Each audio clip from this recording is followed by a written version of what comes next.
दोस्तों, हम सब कोई काम करने से पहले ये अच्छे से देखते हैं कि इसको करना कितना सुरक्षित है।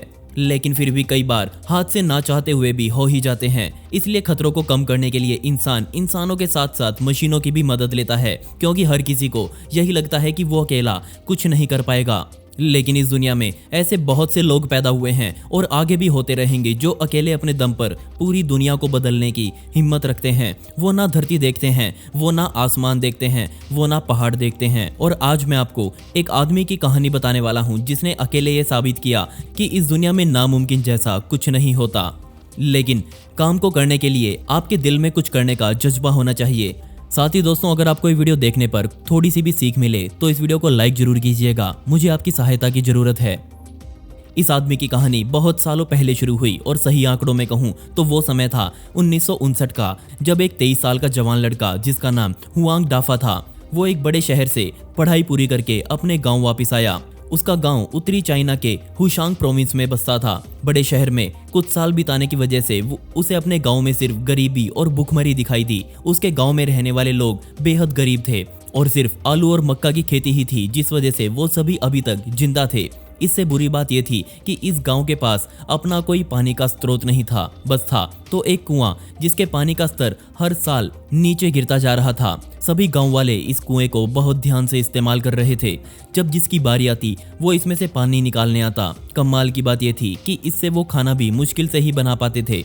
इन सभी दिक्कतों की वजह से इस गांव में जिंदगी जीने के लिए सबसे साधारण चीजें भी उपलब्ध नहीं थी। इतना ही नहीं, जहां सारी दुनिया तरक्की कर रही थी, वहीं इस गांव को यह भी नहीं पता था कि बिजली जैसी भी कुछ चीज इस दुनिया में होती है। ये गांव आम जनजाति से पूरी तरह से अलग थलग था, या फिर मैं कहूं ये गांव पूरी तरह से आइसोलेट हो चुका था। अब हुआंग के दिमाग में काफी सारे आइडियाज मौजूद थे। वो अपने गांव की दिशा और दशा पूरी तरह से बदलना चाहते थे। उन्होंने अपने सारे आइडियाज अपने गांव वालों को बताए और सभी गांव वाले अब अपने गांव को आधुनिक बनाने पर राजी हो गए। उस समय हुआंग को ये नहीं पता था कि उनको अब किन किन दिक्कतों का सामना करना पड़ेगा और ये दिक्कतें उसकी जिंदगी कितने साल खा जाएंगी। वो बस अपनी और गांव की जिंदगी को सुधारने की ठान चुके थे। वो यहाँ रोड बनाने वाले थे, वो यहाँ बिजली लाने वाले थे और वो यहाँ पानी का इंतजाम करने वाले थे। इन सभी की वजह से गांव वालों ने मिलकर हुआंग को अपना लीडर बना डाला। अगले दिन वो अपने घर से निकले और पानी के स्रोत को ढूंढने लगे। उनको स्रोत मिल गया जो थोड़ी ही दूर पर बना एक और गांव के पास था। लेकिन यहाँ दिक्कतें ये थी कि वो स्रोत 2 पहाड़ों के पीछे था। इस गांव के पास इतना पैसा नहीं था कि वो मशीनों की सहायता से एक कनाल बनवा सकें। वहां की सरकार ने इस काम के लिए गांव को पैसा देने से भी मना कर दिया। हुआंग दर्जनों अधिकारियों से मिले और उनको समझ आ गया कि कोई उनकी मदद नहीं कर सकता। हर जगह से निराशा हाथ लेकर उन्होंने खुद अकेले इन पहाड़ों को काटकर कनाल बनाने की सोची और कुछ इस तरह से इस आदमी की लड़ाई पहाड़ों के साथ शुरू हुई।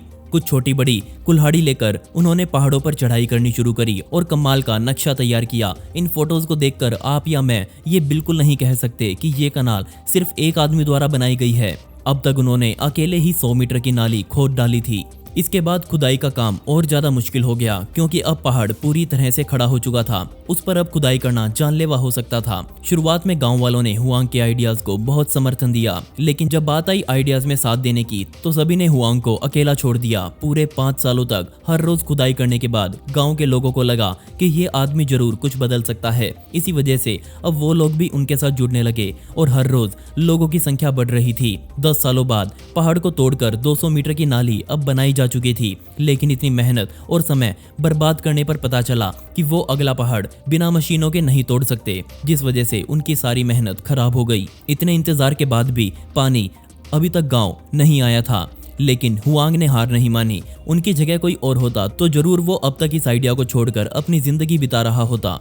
अब हुआंग वापिस शहर आए और पहाड़ों के साथ साथ वाटर सप्लाई की पढ़ाई करी। और जब वो वापिस अपने गांव आए तो उनके पास वो सही जानकारी थी जिससे आगे का काम किया जाना था। इसके अलावा उन्होंने जिला सरकार को अपने गांव के लिए 60,000 युआन देने के लिए भी मना लिया। गांव के हालात अभी भी यही थे कि वो बस सूखे की मार झेल रहा था। इसके बाद फिर से हुआंग द्वारा पहाड़ों में खुदाई का काम शुरू किया गया। जब उन्होंने अपनी पहली कनाल बनाई तब वो जवान थे और उनका काम खत्म हुआ तब उनकी उम्र 58 सालों की हो चुकी थी, जिससे हम ये कह सकते हैं कि उन्होंने अपनी पूरी जिंदगी इस कनाल को ही सौंप डाली थी। उन्होंने अगली खुदाई पूरी तरह से अपने दम पर करी। दिए गए पैसों की वजह से उन्होंने कुछ मशीनें खरीदी और इस काम को अंजाम दिया। उन्होंने कहा कि इस काम को अंजाम देने के सालों में उन्होंने कभी अपने लक्ष्य को लावारिस छोड़ने का नहीं सोचा। हर रोज वो यही सोचकर चढ़ाई करते थे कि जल्दी ही उनका काम पूरा हो जाएगा। 1992 में दूसरी कनाल बनाने का काम चालू किया गया और अब वो पूरी तरह से निश्चित थे कि उनका आइडिया अच्छे से काम करेगा। अब की बार फिर से उन्होंने अपने हाथों से ही काम करना शुरू किया। छोटी छोटी मशीनों की सहायता से उन्होंने 7200 मीटर की कनाल 3 सालों में खोद डाली। नई कनाल 3 पहाड़ों के अलावा 10 हिल्स 3 अलग अलग गांवों से होकर खोदी गई थी। जितना मुश्किल यह काम था उतना ही प्यारा इसका परिणाम आया। 1995 में पहली बार इस नाली में पानी बहने लगा। इस समय तक सरकार द्वारा ही बिजली और पक्के रोड इस गांव के लिए बनाए जा चुके थे। ये काम भी हुआंग द्वारा सरकार को दी गई अर्जियों से हुआ था। जब ये काम पूरा हुआ तब पूरे 2000 लोगों की जिंदगी पूरी तरह से बदल गई। इस कनाल से पास के 3 और गांवों को भी मदद मिली, जिससे पूरे 7000 लोगों की जिंदगी आसान बन गई। पानी के आने से उन सब ने अब धान की खेती करना शुरू कर दिया और इन गांव से पूरे 5 लाख किलो चावल आज भी चाइना में सप्लाई होता है। इस गांव के पास अब खुद की 60 एकड़ जमीन मौजूद है जो बेहद उपजाऊ है। सिर्फ एक आदमी की वजह से कितनी जिंदगियां बदल गई ये आप भी सोच सकते हैं।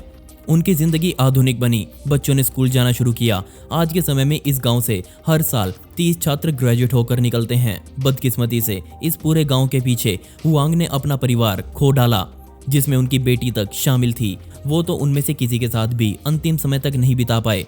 जब वो इस दुनिया से गए तब हुआंग पहाड़ों में खेती कर रहे थे।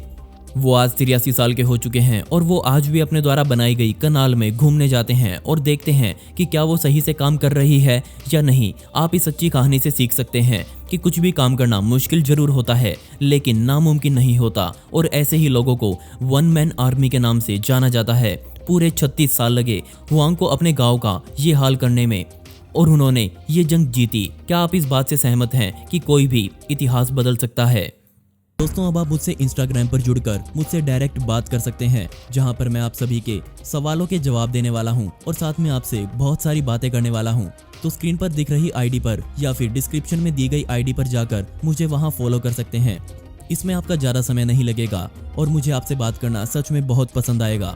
और दोस्तों, पिछली वीडियो का शाउट आउट जाता है मनीष कुमार श्रीवास्तवा को, जिन्होंने बहुत ही प्यारा कमेंट किया था। इस कमेंट के लिए आपका बहुत बहुत शुक्रिया। और दोस्तों, आप कमेंट्स में पिक मी लिख सकते हैं, जिससे आने वाली वीडियोस में आप में से ही किसी एक को शाउट आउट दिया जाएगा। दोस्तों, आपको ये सच्ची और कमाल की कहानी कैसी लगी मुझे नीचे कमेंट सेक्शन में जरूर बताइएगा। और इस वीडियो का पार्ट 2 चाहिए हो तो कमेंट्स में पार्ट 2 जरूर लिखें। ऐसी ही इंटरेस्टिंग वीडियोस देखने के लिए मिस्टीरियस दुनिया को अभी सब्सक्राइब करें। मिलते हैं अगली वीडियो में। ये वीडियो देखने के लिए धन्यवाद।